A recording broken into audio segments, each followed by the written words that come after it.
Hey guys, Vince here from Internet Dragons, and today we're taking a look at Defiance, the new MMO TV tie-in multi-console release game thing from Tryon Studios. I decided today would be a great time to finally take a video look at this game because at least at the time of the recording, the TV series that ties into the game actually premieres tonight. By the time this video is available on YouTube, it will already have been aired, so thought it would be a great time to just look at see what the game has to offer now that we've seen what the TV show also has to offer, and maybe get a look at how things are going to work together. As I mentioned, this is a multi-platform game across Xbox 360, PlayStation 3, and PC. I'm playing the PC version. While all versions of it are an MMO, they are not cross-platform. Tryon came out and said that they have the technology to do it cross-platform, and even had very successful tests with cross-platform, but Microsoft and Sony wouldn't allow it. Apparently they have no issues with games being cross-platform between a single console and PC, but they refuse to have a game that will work with the opposite consoles, so that's very unfortunate. So right now, all of the versions have their own online communities. And I have no experience myself, but I've heard that the console versions just kind of suffer. I mean, the consoles are nice pieces of technology, but this far into their lifespans, an MMO is really a bit more than they can handle, especially the Xbox. That thing is chugging online, just with all the players and everything going on. But I have no official impressions on it, but that's just what I've been hearing. However, I can give you my impressions on the PC version. So here we have my character. He is an Arathiant. At this point in character creation, you can only choose human and the single alien race. They have said that more alien races will be joining soon enough, although at this point, as near as I can tell, it's only a cosmetic difference. So go with what you like. So let's just hop right in and take a look at what the game has to offer. And I'm in a queue. Why am I in a queue? There we go.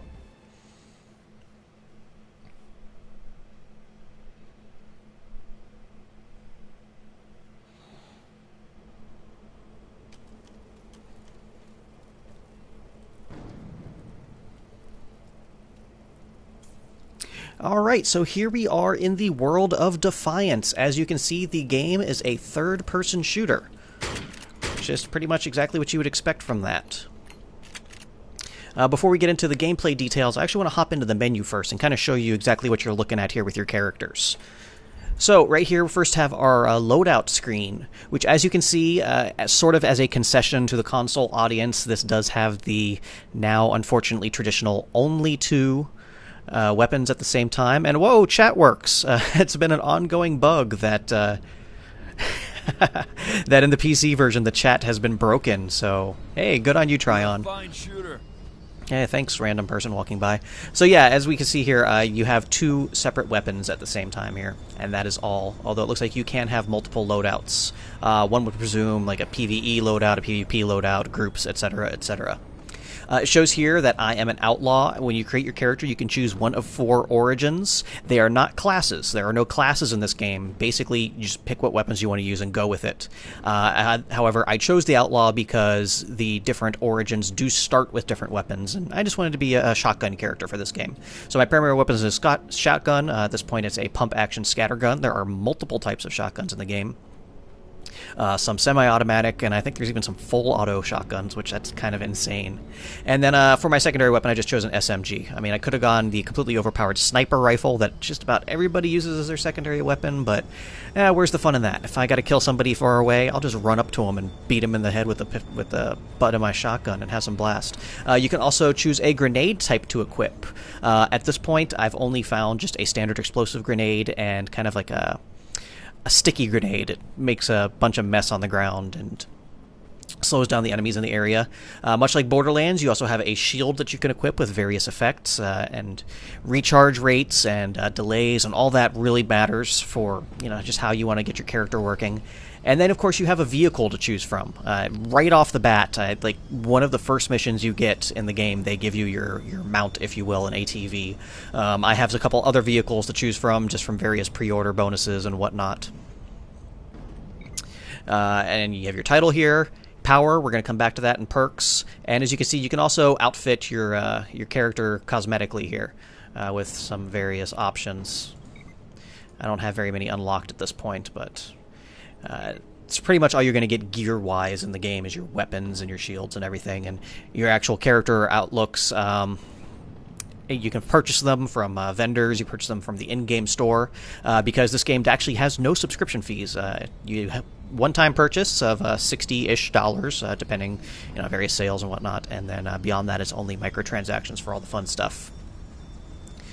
All right, the one other thing I want to look at here is the ego grid. This is kind of your talent trees, if you will. At the beginning, you can pick one of 4 skills to choose from. There's a cloak, Blur, which is a speed increase and a melee damage boost. Overcharge, which increases your damage. And I actually chose Decoy, just because it has some nice defensive benefits to it. And I figured if I'm going to be using a shotgun primarily in close range, then it's kind of going to work out for me having somebody to draw fire. And as you gain up your levels, well, there's not even really levels. We'll come back to that. You can pick perks. I chose, first of all, Detachment, which makes me take 12% less damage for 3 seconds after each kill. Very handy when I'm in the middle of it, blowing guys away.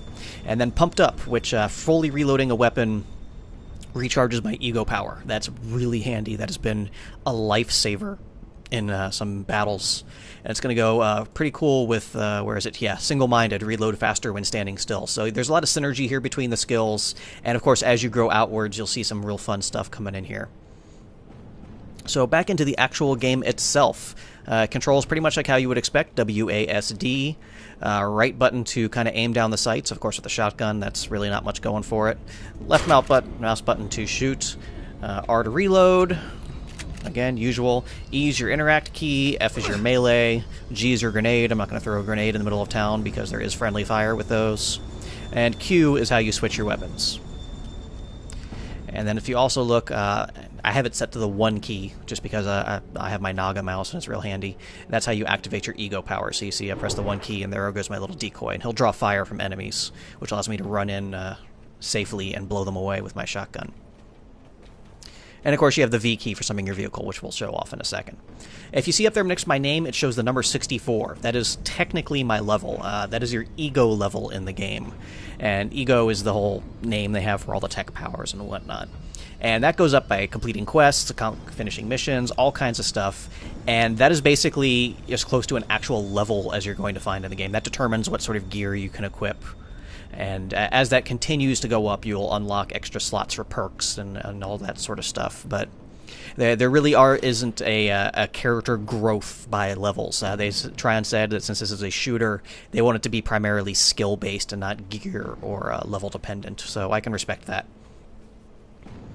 So let's go look at our map, and you can see what the game has to offer. As you can see, this is a fairly significant size area. And I'll show you what some of this stuff is later. Like, this is huge. The game takes place in the San Francisco area, which is kind of interesting because, if I'm not mistaken, the TV series takes place in St. Louis. So while they're in the same world and the same settings and everything, you're really not going to see much interaction constantly between the two because they take place on opposite sides of the country.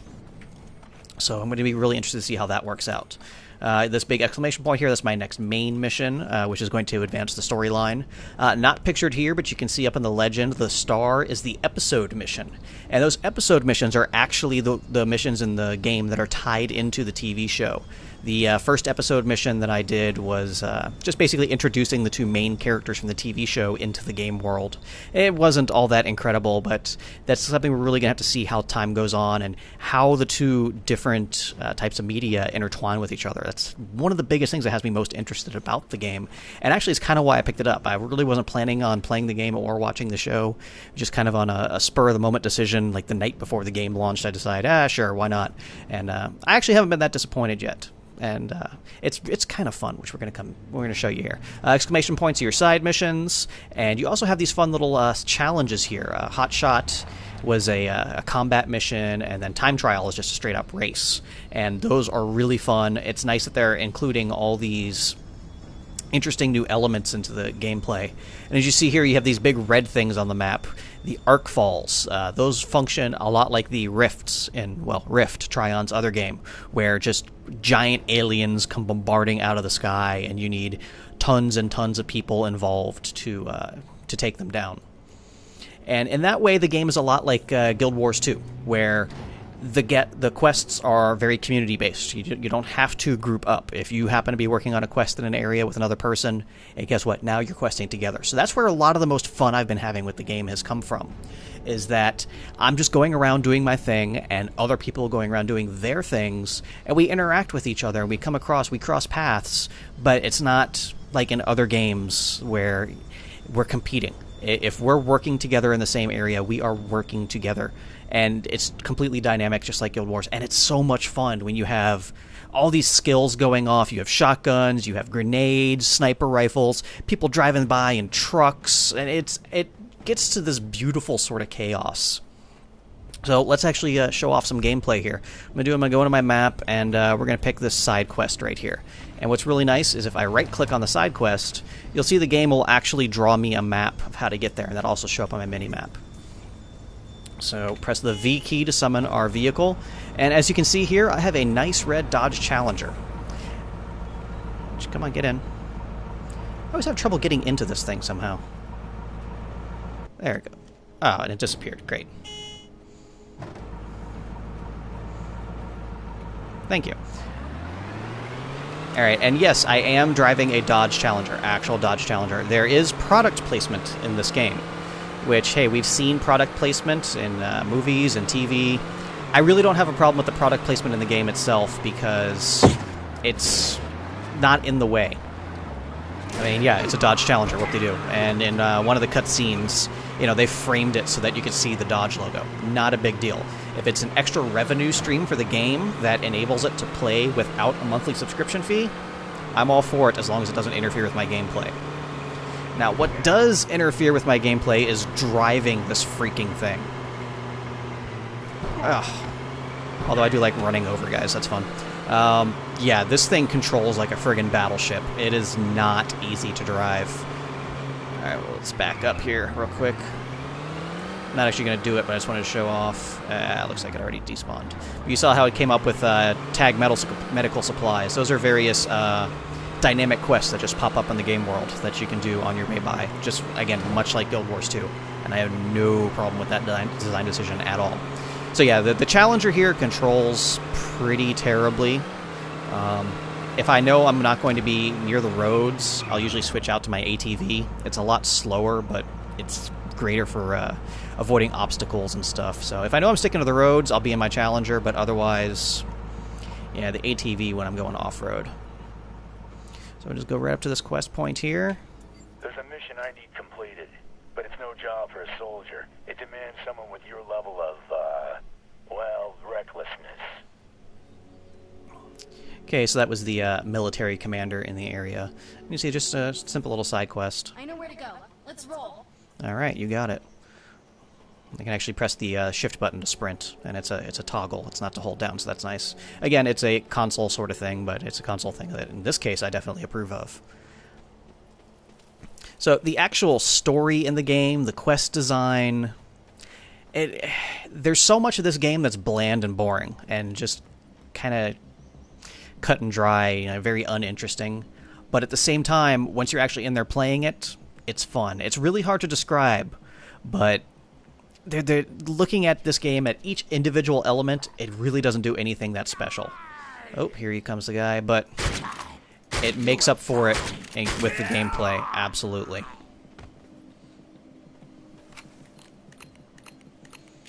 So let's take out these mutants real quick, accomplish this quest. Let's roll. Let's move. I've zeroed in on the objective.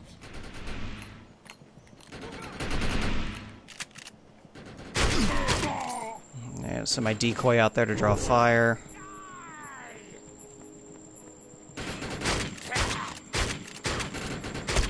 Very handy for this close range type. I considered going cloak, but a lot of the secondary skills that go along with cloak are kind of distance and ranged based. Definitely more for snipers than a close range fighter like myself.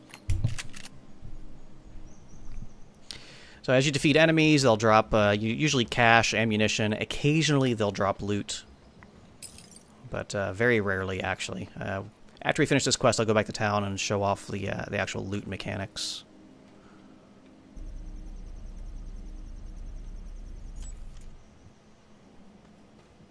Oh, here come more dudes. Oh, I actually caught him with that grenade. I thought that whiffed.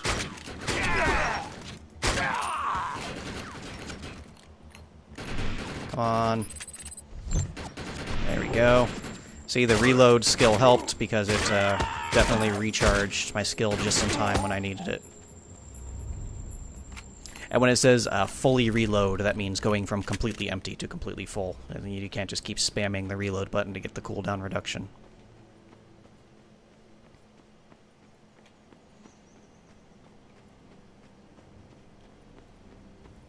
Alright. Yeah, as far as the actual story, I honestly couldn't tell you really what's going on in this game. I'm not paying that much attention to the actual storyline, because it hasn't been very interesting thus far. Excellent job. Glad you're on our side. Alright, and that was actually really quick and simple. And as you can see, accomplishing that mission has actually unlocked further missions. Oh, God, that was awful. Ooh, shotgun drop. I need to get out of here. I'm drawing too much fire.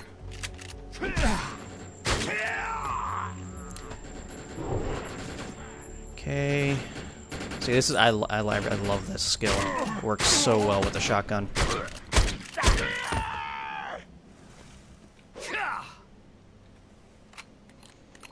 So let's see what we got here. We'll compare that in a second. We're going to go back to town and show off some of the other features that the game has to offer. I just want to give you a quick little example of the gameplay because, like I said, it is actually pretty fun. Wow, I'm actually getting a lot of good loot here. Wow. All right, wow. We got some cool stuff to look at once we get back. Now, we could drive back, or we can also open up our map. And you see it unlocked that new mission there. So there is progression even within the side missions. Not really so much story-based, just you can kind of see that, you know, there's just some cool stuff happening. So we can actually fast travel. Oh, come on, fast travel. Double click, there we go. And go right back to the camp I started off at. Okay, so first of all, we're going to look at our inventory system and just see what we got going on here. What did I pick up? So what I can do is I can go to my scattergun, which I currently have equipped, and click on this little box here. And that'll enable a comparison mode, which is really handy. Also, if you go through your loadout, it'll automatically bring you up into comparison mode. But I picked up some other stuff, so I want to go back straight into the inventory and just look at it from here. So, Frontier Auto Scattergun, not as good. VOT Auto Fragger, wow.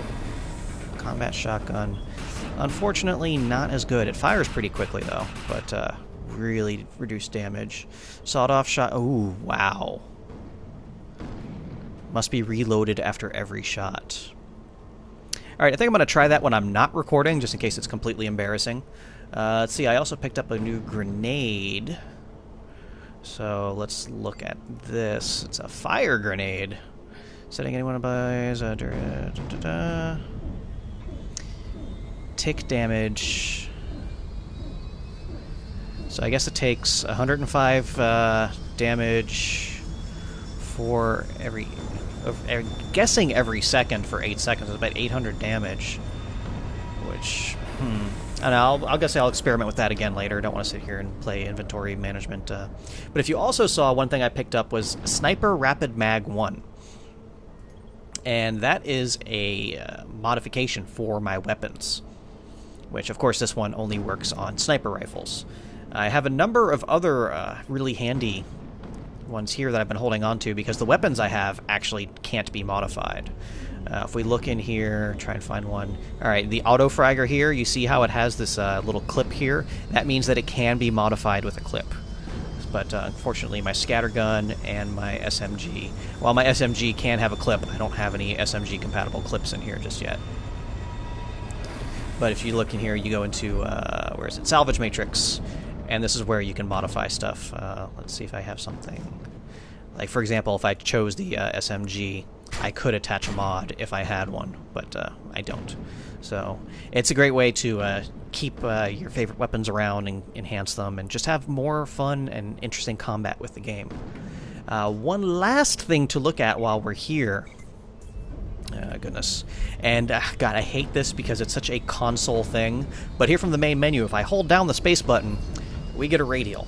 The radial has all kinds of stuff we'd want here, you know, social, matchmaking, settings, has goals, which are kind of like achievements. So you can see there's a ton of stuff to do in this game. Weapon-based, vehicle-based, zone-based, exploration, combat, pretty much anything you can think of. And as you complete these, it increases your ego rating, and that's really what the game's all about. And intel, which is kind of like a codex for the game. And the main thing, of course, about this is the store.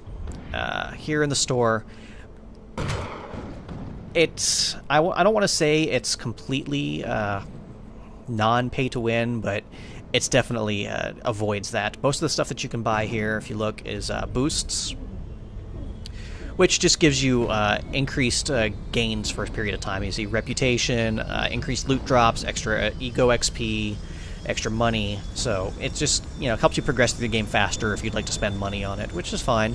We're going to come back to that. Vehicles, outfits, headgear, that's all cosmetic stuff, so I have no problem with any of that stuff in the store. Convenience sells extra inventory slots. You can actually earn a whole bunch of inventory slots just by leveling up in the game, so if you're an absolute loot hound and want the extra bits, go for it. But then here we have the lockboxes. You can actually buy lockboxes, and inside them they will contain various items, completely random. So on one hand, yes, you can pay real money to unlock really good loot in the game, but on the other hand, it's randomized, so I guess it sort of balances. I mean, I personally don't plan on spending any money on at least loot. You know, maybe there'll be a fun outfit at some point that I'll be interested in. Like, some of these look... no. Like, some of these look kind of nifty. Some Mass Effect-looking stuff here. Oh, what's up with the backpack? That's actually Ghostbusters? I don't know.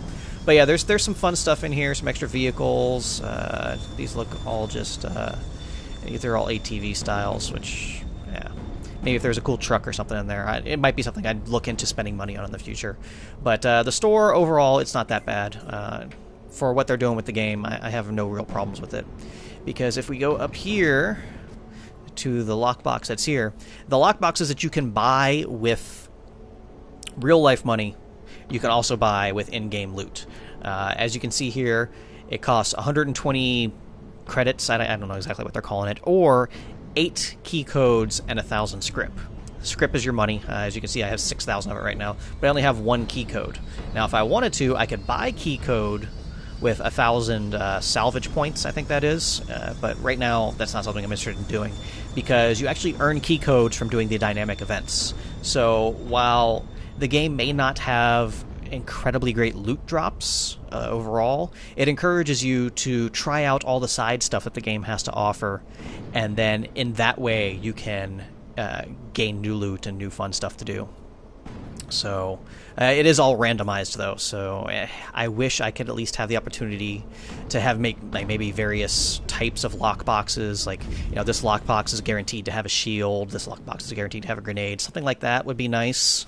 But hey, it is what it is. Like I said, a lot of the core design decisions in the game aren't all that great. Like, there are any number of things that I don't like about the game design-wise. The questing system is very, very boring. You can really only pick up one quest at a time, I think. I've had trouble picking up more than one quest, at least personally. So you can't just like grab a bunch of stuff, go out adventuring. I mean, you're definitely encouraged to just drive around and explore the random events, because if you have something that you can actually drive without crashing into everything, it's actually kind of fun, just driving around the world. The graphics are somewhat average. Like, there's some cool imagery here. Like, that's some cool looking stuff. Let's drive out to this arc fall here and see what's going on, see if I can make it out there. Oh, sorry. That'll buff out. Last time I tried to drive out to an arc fall, I ended up in a canyon and I had to fast travel out because stick it. There we go. It's actually not that far away, so it looks like we might be able to get to it. So yeah, the game, like I said, it's so average in so many respects, but I still keep coming back to it because I'm having fun, and at the end of the day, that's really the most important thing about a game, is that you have fun with it. And Defiance definitely has that, especially once you get into these group environments. And, oh, save it, save it. Oh. Come on, come on. I'll get there, I'll get there. Yeah, I don't care about your dynamic event right now. There's an arcfall in the vicinity. These dangerous events are opportunities to gather rare resources and vast fortunes of script. Well, then count me in, lady.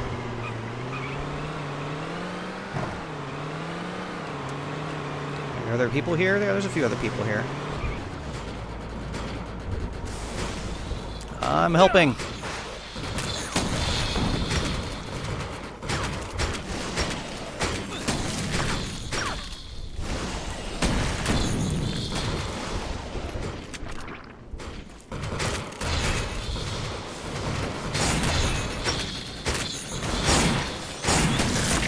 Oh, okay, looks like that's a critical spot. That's handy. Oh, it bounces around. Gotcha. Unload on this thing. Yeah. Alright, this looks like it's going to take a while, so I'm not going to record this whole thing. I'll probably stop recording for a bit and then check in later once it's just about dead. So, hopefully, don't kill the little ones. Okay, fine. Oh, what happened there?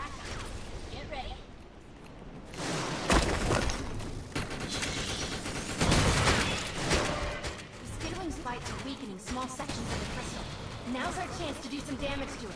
Oh, okay, so yeah, the little guys are actually damaging the crystal too, so alright, I'm down with that. There's the eyeball thing. Ah, it went away. Ah! Run! Oh, decoy, get me out of here. I'm actually going to switch to my SMG and kind of stick back a bit.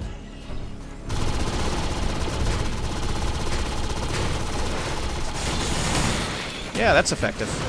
Alright, so yeah, this is going to take a while, so I'm going to pause recording and check in with you guys again in just a bit. Okay, guys, looks like this thing's just about dead. Yeah, I see what's going on here. We let the little bugs attack it, and they'll open up these weaknesses, because otherwise this thing doesn't take any damage.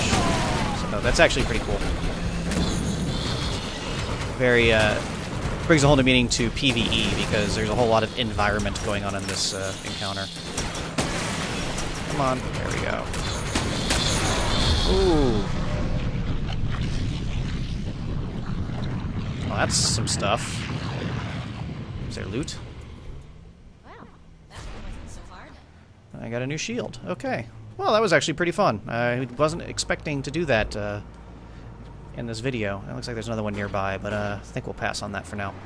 So let's just warp back to town here.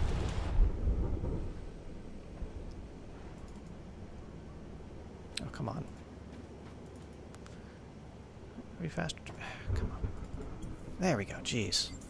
Yeah, there's a lot of interface issues that still are kind of quirks here. And like I said, a lot of that is due to the console versions as well. So what did we get? What was that thing? Looks like it's a new shield. Yeah, not that great. But I'm sure if I'd kept with it and followed on to other events, I probably could have gotten some pretty nifty stuff. But yeah, just didn't want to spend all day with the video working on that. So I hope this was actually pretty informative for you guys. I said on one hand, I can't recommend for people to buy the game because there's so much about it that is just kind of iffy at this point. We don't know how well it's going to tie into the TV show. We don't know, how long term is it going to be. Like, TV show's only on for, I'm assuming, 13 weeks. What's going to happen for the entire rest of the year? So what kind of events can we expect coming to the game content-wise when the TV show is off the air? Probably going to check in a few weeks after the show's been on, seeing how really things are interacting. But on the other hand, if you just want a good, fun game, I actually do recommend Defiance. It's a single purchase, so there's no monthly fee. So even if you're only playing it part-time, a few hours here and there, you're going to get your money's worth. You're going to get your $60 worth. It definitely has a lot more to offer than most $60 games do right now. So on that hand, I definitely can recommend it. It's something different if you're looking for a different sort of MMO, although we've seen just about every MMO coming out these days is different in one way or another. But this is different in a different way. Yeah, that sort of makes sense. So, just go ahead and let me know what you think. You can leave comments here. You can find us on the YouTube video. You can find us at our website, internetdragons.tv. You can even hit us up on Twitter at internetdragons. Let us know what you're thinking of Defiance. Definitely, there's a lot of opinions out there. A lot of people are really liking it. A lot of people don't like it at all. There's people in the middle. So I'm actually pretty curious in seeing what other people have to say about it. So until next time, thanks for watching.